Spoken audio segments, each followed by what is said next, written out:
যুদ্ধের উত্তেজনা যখন চরমে, ঠিক সে সময়ই ভারতীয় উপকূলে আশ্রয় নিল একটি ইরানি যুদ্ধজাহাজ। প্রযুক্তিগত সমস্যায় পড়ার পর জরুরি বার্তা পাঠায় ইরানের যুদ্ধজাহাজটি, যেটির নাম আইরিশ লাভান।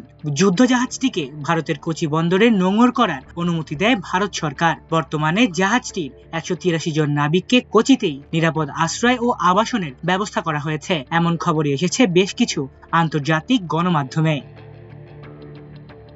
ভারতীয় কর্মকর্তাদের তথ্য অনুযায়ী গত 28 ফেব্রুয়ারি ইরানি কর্তৃপক্ষ ভারতের কাছে জরুরি অনুরোধ জানায়। বার্তায় বলা হয়, প্রযুক্তিগত ত্রুটির কারণে জাহাজটি দ্রুত কোনো বন্দরে নোঙর করা প্রয়োজন। পরিস্থিতির গুরুত্ব বিবেচনায় নিয়ে 1 মার্চ কোচি বন্দরে জাহাজটির ডকিং এর অনুমতি দেয় নয়াদিল্লি। এরপর 4 মার্চ জাহাজটি কোচিতে পৌঁছে নিরাপদে নোঙর করে।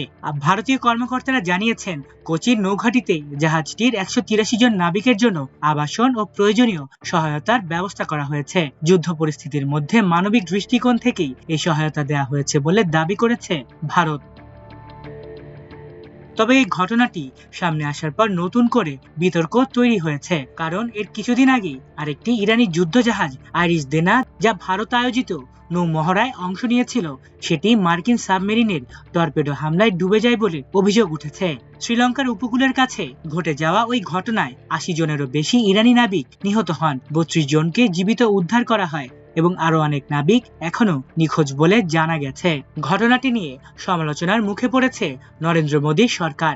সমালোচকদের দাবি, ভারত যে জাহাজকে নৌমহড়ায় আমন্ত্রণ জানিয়েছিল, সেটি মার্কিন হামলায় ডুবে যাওয়ার পরও নয়াদিল্লি ওয়াশিংটনের বিরুদ্ধে কোনো কঠোর প্রতিক্রিয়া দেখায়নি।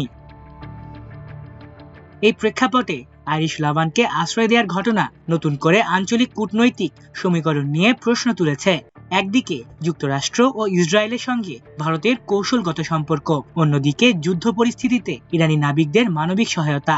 এই দুই বাস্তবতার মাঝে ভারসাম্য বজায় রাখার চেষ্টা করছে নয়াদিল্লি। বিশ্লেষকদের মতে, মধ্যপ্রাচ্যের চলমান যুদ্ধ এখন শুধু আকাশ ও স্থলেই সীমাবদ্ধ নেই, এর প্রভাব ছড়িয়ে পড়েছে ভারত মহাসাগরের কৌশলগত সমুদ্রপথেও। ইরানি জাহাজডুবির ঘটনা এবং আনা জাহাজের জরুরি আশ্রয় নেয়া সেই উত্তেজনারই স্পষ্ট ইঙ্গিত দিচ্ছে।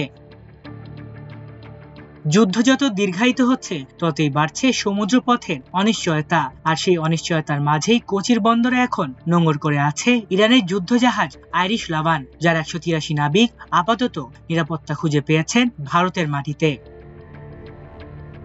আলিফ চৌধুরী, আমার দেশ।